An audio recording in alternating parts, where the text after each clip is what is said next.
பேச வேண்டியதானே? Power points எடுத்து வச்சு, ஓ இந்த பவர் பாயிண்ட் இதுவா, இதற்கு இப்படி பேச வேண்டுமா? ரைட். ஒரு காகிதத்தை வைத்துக்கொண்டு உடனே என்ன சொல்றார்? சொன்னதையே நான் திரும்ப திரும்ப சொல்ல வேண்டுமா? அவ்வளவுதான் சரக்க. என்ன சொல்கிறார்?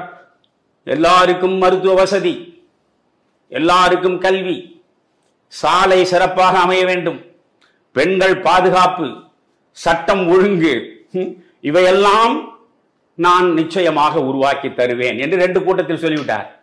இப்பொழுது கேட்கிறார், நான் என்ன புதிதாக வானத்திற்கு இங்கிருந்து சாலை போடுவேன், அங்கே அமெரிக்காவுக்கு எதை அனுப்பேன் என்று பேச சொல்கிறீர்களா என்று கேட்கிறார். அப்படி என்றால் சரக்கு போய்விட்டது. 2 கூட்டத்திலேயே சரக்கு தீர்ந்து விட்டது. உங்களுக்கு யார் ஸ்கிரிப்ட் ரைட்டர்? இப்பொழுது ஸ்டாலின் பேசுகிறார்ல, ஸ்டாலின் என்ன சொந்தமாக யோசித்தா பேசுகிறார்? அவருக்கு ஒரு ஸ்கிரிப்ட் ரைட்டரை வைத்துக் கொண்டிருக்கிறார். அவர் ஏற்கனவே ஒரு படுத்த பத்திரிகை அனுபவம் உள்ளவராக பக்கத்தில் உட்கார்ந்து கொண்டு எழுதி கொடுப்பதை இவர் பார்த்து படிக்கிறார்.